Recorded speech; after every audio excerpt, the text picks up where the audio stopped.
صباحا، كيفكن؟ شو اخباركن؟ اوف يا اكره شي عندي اني نزع الفرش وانا ملونه وتنزع وهيك انتظروا شوي.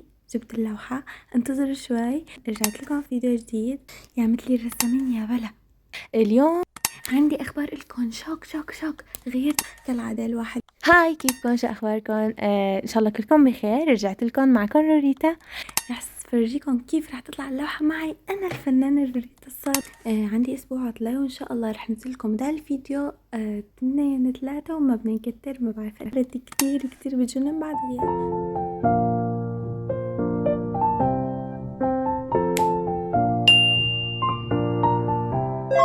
هاي، كيفكن؟ شو اخباركن؟ ان شاء الله كلكم بخير. رجعت لكم معكم روريتا. اليوم رح نعمل فيديو كتير حلو وجديد، وطبعا انا اسفة كتير كتير على السحبة ما خبرتكم، بس يلا كله خير. انه الواحد بيصير معه ضغط بالحياة، يعني عادي، مثل اي رسامة، مثل اي مشهور. يعني ممكن انه يسحب شوي. بصراحة كان عندي فحوصات، ويعني كان مستحيل اني يعني بين السوشيال ميديا وبين الفحص والدراسة يعني صعب اني يعني لحق الاتنين سوا. المهم، بس حبيت اعوضكم، حبيت نرسم سوا رسمة كتير حلوة بتجنن. فتحت صفحة الانستغرام على التاب وقلت لحالي بدي هيك افكار من الانستغرام. يعني من كتر ما عم بتصفح الانستغرام يعني خلص صاير عندي هوس باني ارسم مثل على الانستغرام وشوف يعني شو بيعملوا وكذا، لاني عن جد كتير بيعملوا شغلات حلوة وكتير كتير هيك يعني بتشجع الواحد يرسم. فانا كتير كتير هيك حافظانا فيديوهات، يعني انه بعدتهم من صفحة لصفحة، انه من صفحة الاولى لصفحة الثانية، عشان انه اقلد مثلهم او اعمل مثلهم، او يعني اخد فكرة عنهم. وانا هلا بدي اعملكم رسمة ما حدا عامل مثلها في التاريخ أو في التاريخ، وخصوصا انه رح ارسم على الخشب. ما بعرف، يمكن في رسامين رسموا قبلي على الخشب وكذا، يعني ما بعرف. انا بصراحة ما طلعت انه ما جربت، وهون انا عم زبط دوزان يعني كيف بدي ارسم على الخشب. بصراحة هي اول مرة. قلت لحالي عندي مرسمين كمان خشب حطهم ارسم عليهم لشوف يعني انه جرب وكذا، ما زبطت معي. قلت لحالي خليني هيك يعني على المتشطح احسن لي، اريح لي. بس التصوير وكذا يعني انا نسيت بصراحة. يعني والله يعني شلون بدي لكم، ما بعرف، صار لي 3 اسابيع ما صورت ولا مسكت قلم ولا ورقة مشان الرسم وكذا. كلياته فحوصات ودراسة. ما يعني كان اسبوع، حتى اسبوعين كتير كتير غليظين وكتير كتير هيك شاقين، يعني تعبت فيهم اكتر من اي شيء. المهم الحمد لله كل شي عدى على خير ونتائج كتير كتير منيحة. وشكرا لكم على تعليقاتكم الحلوة واستفاداتكم. قريت كل التعليقات، وينك اشتقنا لك كذا، وانا كتير اشتقت لكم، كتير بحبكم. واليوم رح نرسم لوحة بألوان الأكريليك والجديدين، ها مو القديمين. ما رح نخلص القديم، خلص مليت منهم. انا قررت حتى لو ما خلصتهم بدي بلش بالجدد يعني خلص. وان شاء الله عم اقول لحالي انه هذا الاسبوع بما انه عندي عطلة كنت نزلكم بالاسبوع مرة. ف صار لي 3 أسابيع مو منزلة، بس أكيد ما رح لحق 3 فيديوهات. يعني يا هذا الفيديو واحد تاني يمكن لحق لكم، وإن شاء الله رح يكون كمان كتير بجنن وحلو، ورح ينال إعجابكم إن شاء الله. وإن شاء الله هذا كمان بينال إعجابكم. بصراحة كتير تعبت عليه. طبعا بعد غياب يعني ما في شي بصير انه فورا.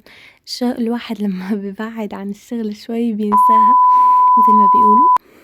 ايه والله، وهيك وهيك. وانا هون قلت لحالي بدي اترك خلص استراحة، ما عاد بدي انه خبصت. حسيت حالي كتير كتير حطيت الوان. شوفوا كيف صارت معي اللوحة، كتروا الالوان وكترة يعني قديش ما عم حي بشيل وبحط وهيك وكذا. عبضل الالوان هيك عم تاخد بتعطي، واذا كلياتها تلوثوا. قلت لحالي شو هالرسمة، احسن شي انا اترك. بعدين قلت خليها تبس اول شي يعني تنشف. بعدين بدي كمل الرسمة واعمل المخطط اللي ببالي. حطيت اسود واخضر عشان اعمل لون غامق اخضر، لاني ما في غير لون اخضر واحد. وهون انا عم شوف اذا يبست ولا لا، عم بعمل هيك شوي شوي. منظر بضحك، يبست ولا ما زبطت، يبست ولا ما يبست. والله ايه. هيك صار معي كذا. اشتغل ضل شي ما حكيته. بحكي بسرعة، بخلص الحكي وبضل عندي هيك الفيديو طويل قده وما بعرف شو بدي احكي.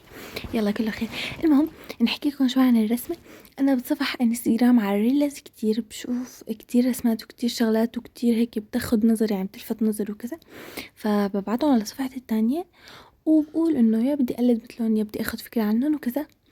وانا هاي الخشبة هي بتكون عبارة عن صورة لأختي لما كانت صغيرة، بمدرستها يعني. فكان كمان بالصدفة عيد ميلادها، بتعرفوا ورورو قناتها يمكن بتعرفوها، يعني أظن إنه أغلبكم بتعرفوها وكذا اللي بترسم كمان. كان عيد ميلادها بالصدفة، قلت لحالي خليني أعمل لها إياها كمفاجأة أو كهدية، ومنه بتكون فيديو على اليوتيوب. وهون كنا بأول العطلة قبل ما تبدأ عطلة المدرسة، يعني إنه العطلة العادية بأول نهار، وأنا تشجعت كتير وتحمست، وبما إنه صار لي زمان وكذا فعملتها. الحمد لله أنا النتيجة ما عجبتني كتير يعني، بس حلوة يعني، طلعت حلوة أحلى من قبل يعني. على الأقل إنه أنا صار لي 3 أسابيع مالي مسكريش يعني، قدروها هي قدروها. ايه، وعم خطط كمان انه للفيديو الجاي فكرة كتير كتير خرندعية وحلوة، يعني صار لي زمان ما رسمت بألوان الخشب، وانا كنت عم بستنى انه انتو تحضروا على فكرة. يلا بدي ارسم معكم بألوان الخشب على الدفتر البني، على الورق البني. مين بيشجعني بهالفكرة؟ اللي بعجبته يقول لي ايه عجبتني، واللي ما عجبته يقول لي نو ما عجبتني، حتى نغير الفكرة. مو الأسبوع الجاي يعني، ما بعرف ايمت بالضبط، بس يعني بدي صور فيديو تاني إن شاء الله. بدي أعودكم ما بحس أصلا أنا مشتاقة كتير للرسم. بدي أرسم على الدفتر البني طبعا معكم، رح أرسم مصور ورح لون وصور، ورح فرجيكم الألوان الحلوة اللي جبتها من الصين. جبت ألوان خشب من الصين. بتعرفوا انه نسيت اسم الماركة؟ تخيلوا استنيتهم شهر ليوصلوا ونسيت الاسم، ما هيك نسيت الاسم، بس ماركة كتير فل وبتجنن، وكتير كتير مدحوا منها، وكتير عالم طلبت 120 لون ووصلوني الألف الحمد لله. درجات الألوان كلها موجودة، ورح نجربهم سوا بالفيديو اللي راح يكون القادم، بس امت ما بعرف، ما بعطيكم موعد، بخاف تأخر عليكم، فخليكم انتو انه على انتظار، وانا رح اخبركم بالمنتدى ان شاء الله. وشو كمان انه انتو هلأ هذا الفيديو معنه هيك النظر، مو بس انه تاخدوا كلامي وكذا، عم تسمعوني وما عم تشوفوا انه شوفوا كيف والله انا عم برسم الوان الاكريليك وكذا. ما بعرف من امتى ما رسمت بالوان الاكريليك بصراحة، غير انه قبل والله ما بعرف، صار لي زمان زمان ما رسمت بالوان الاكريليك، وزمان ما نزلت عن المنتدى، حتى انستا وتيك توك كل شي تركه، يعني انه تركتهم حاليا كنت مؤقتا. وهيك ما بعرف كل شوي عم غير مكان التصوير لاني ما عم يعجبني، وعم حس انه لا الاضاءة ضابطة ولا التصوير ولا لاني مثل ما قلت لكم باول الفيديو بالكواليس، يعني انه انا غيرت محل مكتبي وكذا وهيك، بس في شغلة ناقصني لهيك يعني ما كمل كل شي. وهي الطاولة طبعا ما رح كمل عليها، رح ارجع لطاولتي، بس انه هاي الشغلة هي السبب اللي خليتني اني ما ارجع لطاولتي. ان شاء الله انا رح اسوي لكم اياه بالفيديو القادم، هيك يخلي شوية افكار للفيديو القادم، يعني ما يكون في كل شي بهذا الفيديو، ذاتا انه مو صار لي هيك زمان كذا ما نزلت، يعني رح يكون في حكي كتير احكي لكم اياه بهذا الفيديو، فخلي هدوليك الشغلات للفيديو القادم. يعني انا عن جد تعبت لسه، شو بدي احكي؟ اوف، حكيت كل شي بسرعة. فحوصاتي تمام، دراستي تمام، كل شي الحمد لله تمام تمام. الحمد لله الحمد لله، يعني لسه في عائلة. الدراسة والله صعبة، والفحوصات أصعب، بس يلا كله خير، الشاطر بينجح وبكل شي. وأهم شي الإصرار والأمل. هلأ أنا ما بعرف شو بدي أعمل، احكي أعطيكم نصيحة، أعطيكم شي، بس إني أعطيكم مثلا هلأ نصيحة بهاي رسمة رسمتها. إنه أنا ما بعرف شلون رسمتها، أثبتكم إنه هيك بسرعة وعلى العجلة، لك رسمتها قبل بيوم من عيد ميلاد أختي، قبل بيوم، تخيلوا. بس طلعت حلوة الحمد لله، وإنه كتير فرحت إنه طلعت ماشية حالها، يعني ها أحسن من إنه والله ما أعمل شي وكذا. ولحقتها، وهي كتير كتير كتير انبسطت فيها وعجبتها. وأحلى شي التوقيع، مضيعة ريشتي رفيعة وما بعرف بأنا الريشة أرفع شي بدي أكتب، ويلا مشي الحال إنه وقعت. ما تنسوا تكتبولي تعليقاتكم الحلوة، وتعطوني رأيكم بالرسمة بعد 3 شهور، 3 أسابيع أنا كتير وشيت يعني نعستها، ادينا الليل، انا عم منتج الفيديو بالليل مشان ما يكون ولا في صوت ولا حدا. الكواليس الكواليس يمكن فيها أصوات، يمكن لأ، ما بعرف، لإني ما سجلت تسجيل، هي كانت من الفيديو يعني منه في عم باحكي وبصور وكذا. جربت هيك مرة وشفت إنه بلكي بنزلكم فيديو بيكون فيه يعني أكتر من الصوت، يعني مو بس صوتي، ما سجلت تسجيل يكون إنه عم باحكي وبساوي كله بنفس الوقت، طلعش فيديو كل العيلة طالعة صوتها. ما بيمشي الحال. يلا التعب مشانكم بصير، وانتو مثل ما عم تستنوني وبتحبوني كل هالحب، انا عن جد رح اقدر كل شي بتعملوه منشاني، وانا رح ضل معكم ان شاء الله. الله يديمنا لبعض، وديروا بالكم على حالكم، الدنيا كلها صايرة امراض وبس. مليت وما ضل عندي حكي. انتو هلا احسن شي اسمعوا مني نصيحة.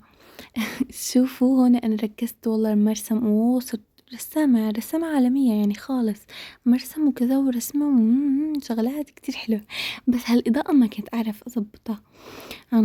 أحيانا بتضوي كتير، أحيانا بتضوي شوي، بس يلا معلش سامحونا. هو هالفيديو هيك فيديو أسبوع جاي رح يكون كتير حلو، مع تصوير دقيق وكل شي وكل شي وكل شي، ما رح يكون على السريع، رح يكون كل شي على البطيء، على أقل من أمهلي أعمل كل شي حلو وكيوت.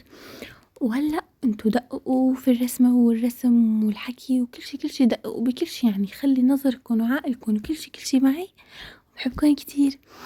واللي اجا جديد وما بيعرف قناتي من قبل، اهلا وسهلا فيه وشكرا لإله، وبتمنى المتابعة والاشتراك، وبحبكن كتير. وبتلاقوا انستغرام وسناب وفيسبوك وشوفي كمان تيك توك كلياتهم باللمحة. لما بتدخلوا على قناتي كلمة اشتراك وفوق في القنوات الفيديوهات القوائم وكذا وكذا، بتروحوا فورا على اللمحة، بتلاقوا هيك جريدة صغيرة أنا كتبتلكن إياها عشان تتأملوا وتتفائلوا، وبتلاقوا كل حساباتي هنيك. بتمنى متابعتكن على تابعوني عليهن يعني. وبس ما بدي منكم ولا أي شي غير إنكم تضلوا بخير وتنتظروني دايما بحماس وبقوة يا أسطورات روريتا.